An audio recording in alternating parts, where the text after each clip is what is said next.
Assalamualaikum warahmatullahi wabarakatuh.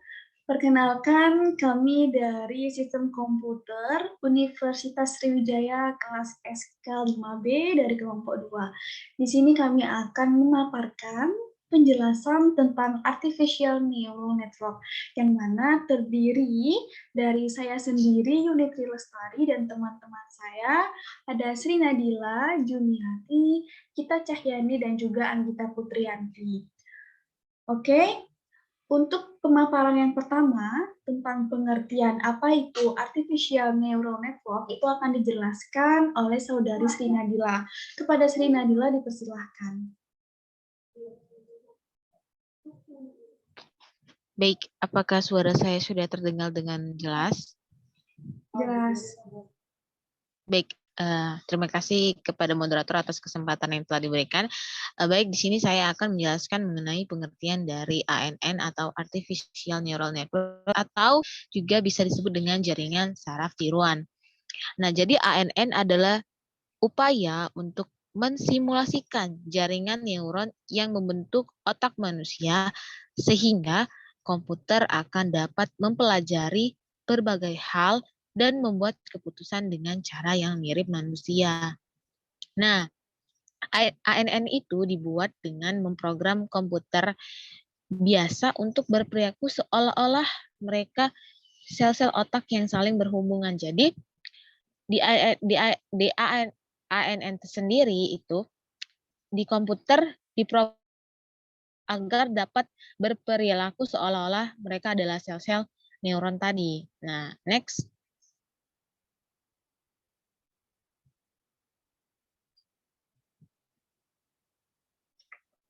Nah, otak manusia atau otak hewan itu terdiri atas sel-sel yang disebut dengan neuron. Nah, sel-sel neuron ini dibandingkan dengan sel lain, itu kalau sel lain ya selalu memproduksi dirinya, kemudian dia mati. Nah, tapi di neuron ini memiliki keistimewaan di mana dia tidak mati. Nah, hal ini menyebabkan informasi di dalamnya dapat bertahan. Jadi informasi di neuron itu dapat bertahan karena dia tidak mati. Nah, diperkirakan otak manusia itu sendiri terdiri dari 109 neuron dan terdapat 100 jenis neuron yang telah diketahui. Nah, neuron-neuron ini terbagi atas grup-grup yang disebut dengan jaringan, yang dibedakan atas fungsinya dan setiap grup mengandung ribuan neuron yang saling berhubungan. Jadi intinya di ANN sendiri, seperti yang dikatakan tadi, bahasa komputer itu dijadikan layaknya seperti sel-sel yang memiliki fungsi untuk memerintahkan sesuatu agar perintah tersebut mirip dengan yang dilakukan oleh manusia. Untuk selanjutnya bakal dijelasin sama teman saya agar lebih lanjut lagi. Terima kasih. Baik, terima kasih kepada Sri Nadila. Selanjutnya pemaparan tentang cara kerja ANN itu akan dijelaskan oleh Saudari Kita Cahyani. Kepada Gita dipersilahkan. Oke, baik, terima kasih. Di sini saya akan menjelaskan tentang cara kerja ANN atau Artificial Neural Network, di mana jaringan saraf tiruan menggunakan berbagai lapisan pemrosesan matematika untuk memahami informasi yang diberikannya. Biasanya, jaringan saraf tiruan memiliki puluhan hingga jutaan neuron tiruan yang disebut unit, yang tersusun dalam serangkaian lapisan. Lapisan input menerima berbagai bentuk informasi dari dunia luar. Ini adalah data yang ingin diproses atau dipelajari oleh jaringan. Dari unit input, data melewati satu atau lebih unit tersembunyi. Tugas unit tersembunyi adalah mengubah input menjadi sesuatu yang digunakan unit output. Nah, mayoritas jaringan saraf tersebut terhubung sepenuhnya dari satu lapisan ke lapisan lainnya. Koneksi ini tertimbang semakin tinggi angkanya, semakin besar pengaruh satu unit pada yang lain. Mirip dengan otak manusia, ketika data melewati setiap unit jaringan belajar, maka dia akan lebih banyak belajar tentang data. Di sisi lain, dari jaringan adalah unit output. Dan ini adalah di mana jaringan merespon data yang diberikan dan diproses.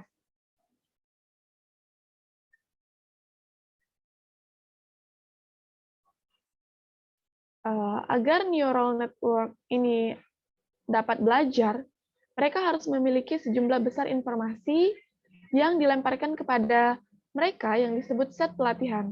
Ketika Anda mencoba mengajarkan ANN atau jaringan saraf tiluan bagaimana membedakan kucing dan anjing, set pelatihan akan memberikan ribuan gambar yang ditandai sebagai anjing dan juga kucing, sehingga jaringan akan mulai belajar. Setelah dilatih, dengan jumlah data yang signifikan, ia akan mencoba untuk mengklasifikasikan data di masa depan berdasarkan apa yang dilihat atau didengar tergantung pada set data di unit yang berbeda. Selama periode pelatihan, output alat berat dibandingkan dengan deskripsi yang disediakan manusia tentang apa yang harus diamati. Ketika sama, mesin divalidasi. Kemudian, jika tidak sama atau tidak benar, ia menggunakan propagasi balik untuk menyesuaikan pembelajarannya, menelusuri kembali lapisan untuk mengubah persamaan matematika. Hal ini dikenal sebagai pembelajaran yang mendalam. Inilah yang membuat jaringan ini cerdas. Oke, terima kasih. Baik, kepada Gita, terima kasih. Kemudian untuk materi selanjutnya, yaitu tentang fungsi artificial neural network, itu akan dijelaskan oleh saya sendiri. Baik, tadi sudah dijelaskan bahwasannya artificial neural network ini bekerja seperti sistem sarafnya manusia ya, cara berpikirnya manusia. Nah, biasanya ANN ini itu digunakan untuk mengklasifikasikan informasi. Nah, tadi juga sudah dijelaskan ya sama Gita Cahyani, misalkannya untuk mengklasifikasikan yang mana kucing dan yang mana anjing, mungkin bisa juga mengklasifikasikan buah anggur dan juga buah apel dan lain sebagainya. Selain itu juga, selain untuk mengklasifikasikan informasi, ANN juga digunakan untuk memprediksi hasil dan juga data klaster. Kemudian, ketika jaringan memproses dan belajar dari data, mereka dapat mengklasifikasikan set data yang diberikan ke dalam kelas yang telah ditentukan. Nah, jadi di dalam ANN ini kita akan memasukkan suatu set data nih, misalkan data gambar image ya tentang anjing, ada 1000 data, kemudian untuk set kedua yaitu misalkan data kucing. Nah, nantinya data tersebut ketika sudah terkumpul, ketika kita gunakan fungsi dari artificial neural network, maka ANN ini akan bisa dilatih ya untuk memprediksi output yang kita harapkan dari input yang akan diberikan. Oke, kemudian selanjutnya contohnya nih ya dalam kehidupan kita sehari-hari tentang sistem syaraf tiruan ini pada Google ya, atau juga di YouTube. Nah, di mana di YouTube itu ketika kita memutarkan suatu video, ketika video kita itu udah hampir selesai, biasanya akan timbul video rekomendasi yang bisa kita tonton atau tonton selanjutnya. Itu contoh dari penggunaan ANN dalam kehidupan sehari-hari. Kemudian contoh yang kedua nih untuk yang lebih familiarnya yaitu tentang deep face-nya Facebook ya. Nah, di Facebook itu kita bisa mendeteksi ya, melihat foto kita dan siapa sih yang ada di dalam foto tersebut. Nah, gitu, di mana aplikasi itu menggunakan jaringan saraf tiruan untuk algoritma deep face-nya. Nah, jadi di dalam ANN itu ada deep neural network ya, atau deep learning biasanya orang sebut, karena deep neural network itu hampir sama dengan ANN, hanya saja kalau deep itu memiliki hidden layer yang berlapis-lapis untuk singkatnya. Kemudian ada juga di contoh lain, sebagai contoh lainnya, misalkan seperti di Google tadi ya, Itu menggunakan jaringan saraf 30 lapis ya untuk memberikan daya pada foto-foto di Google. Itu. Terima kasih. Untuk materi selanjutnya akan dijelaskan oleh teman saya yaitu Anggita Putriyanti. Kepada Anggita dipersilahkan. Baiklah, terima kasih moderator. Di sini kami mengambil contoh penerapan dari ANN ini sendiri.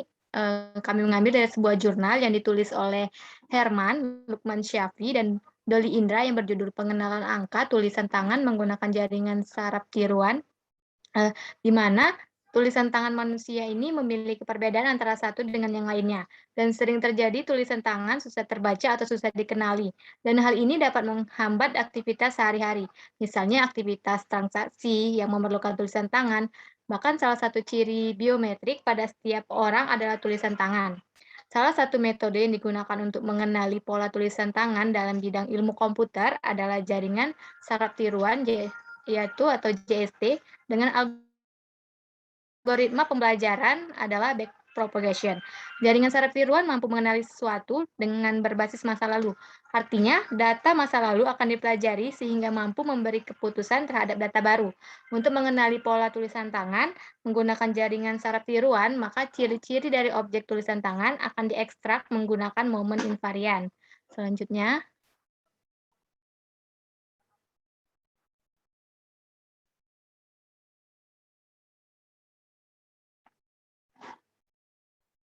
dalam penelitian ini penulis menggunakan gambaran seperti pada gambar sini, yaitu alur penelitian yang dilakukan oleh penulis.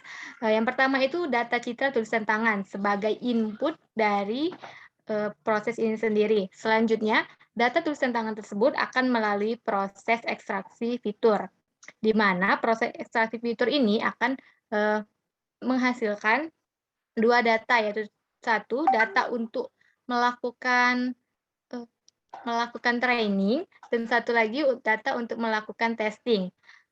Yang pertama, data untuk training akan melalui proses JST atau jaringan saraf tiruan, di mana pada proses JST ini akan menghasilkan nilai bobot dan parameter. Nilai bobot dan parameter ini sendiri nantinya akan digunakan oleh data yang digunakan untuk testing. Jadi data testing ini menggunakan data hasil nilai bobot dan parameter hasil dari training tadi untuk mendapatkan nilai akurasi pengujian. Itu saja dari saya. Selanjutnya akan dilanjutkan oleh rekan saya, Jumiati. Baik, terima kasih kepada Anggita Putriyanti. Sini saya akan melanjutkan penjelasan mengenai alur penelitian yang digunakan oleh penulis jurnal ini.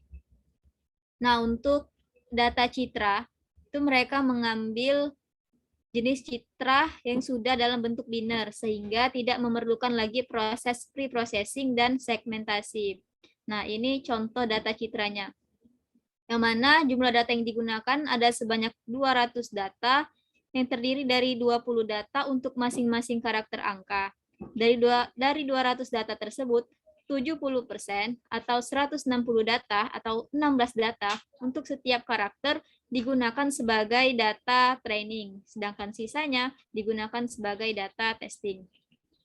Setelah data ini diinput, maka akan dilakukan fitur extraction atau ekstraksi fitur, yang mana dalam melakukan ekstraksi fitur ini digunakan momen invarian. Lalu masuk ke jaringan syaraf tiruan atau artificial neural network, atau yang disingkat dengan ANN atau JST.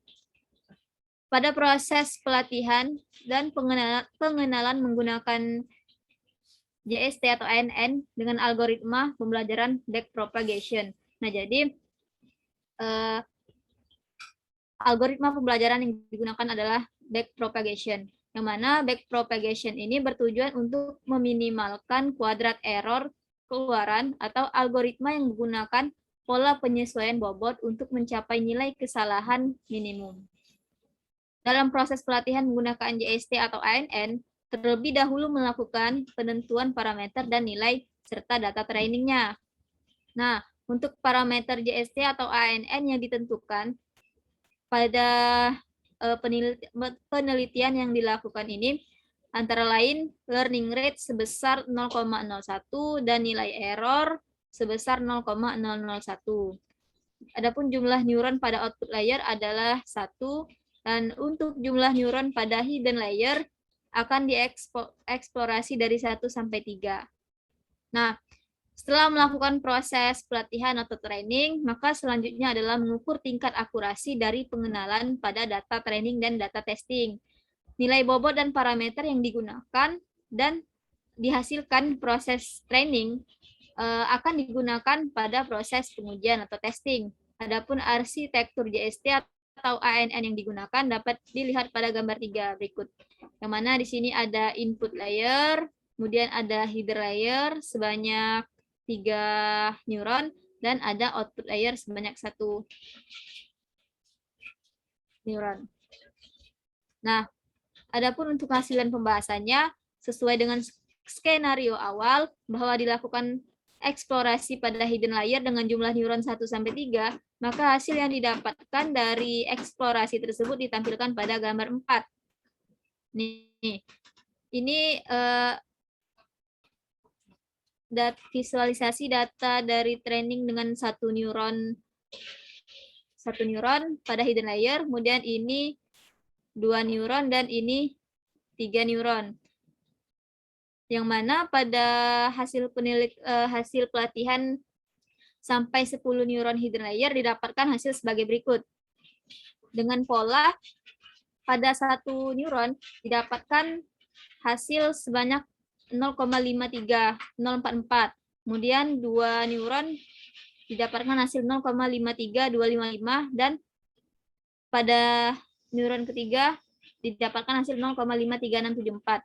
Yang mana dari pola ini dapat disimpulkan bahwasanya semakin banyak neuron pada hidden layer maka korelasi koefisien yang dihasilkan semakin tinggi.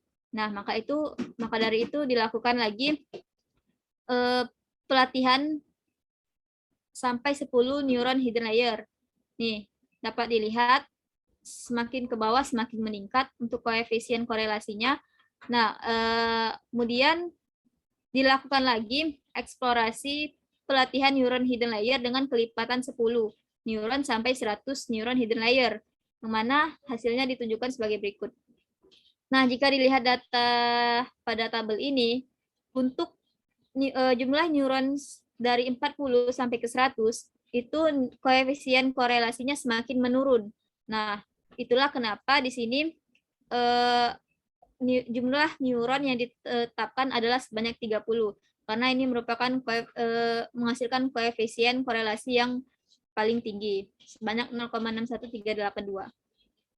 Nah, kesimpulannya, pada bagian training menggunakan jaringan shared tiruan atau ANN menunjukkan bahwa nilai koefisien korelasi didapatkan pada jumlah neuron hidden layer sebesar 30. Kemudian nilai koefisien korelasi tertinggi sebesar 0,61382. Adapun hasil pengujian pada data uji yang didapatkan peneliti dalam melakukan penelitian ini untuk tingkat akurasinya sebesar 11,67% dari total data uji. Nah, mungkin ini saja yang dapat saya sampaikan. Saya kembalikan lagi kepada moderator. Baik, terima kasih kepada Anggita Putriyanti dan juga Jumiati atas penyampaian pemaparannya. Nah, dengan berakhirnya pemaparan dari Jumiati tadi, maka berakhir pula pemaparan yang akan kami sampaikan. Saya selaku moderator, mohon maaf jika terdapat salah kata dan mohon ampun kepada Allah Subhanahu wa Ta'ala. Saya akhiri, wassalamualaikum warahmatullahi wabarakatuh.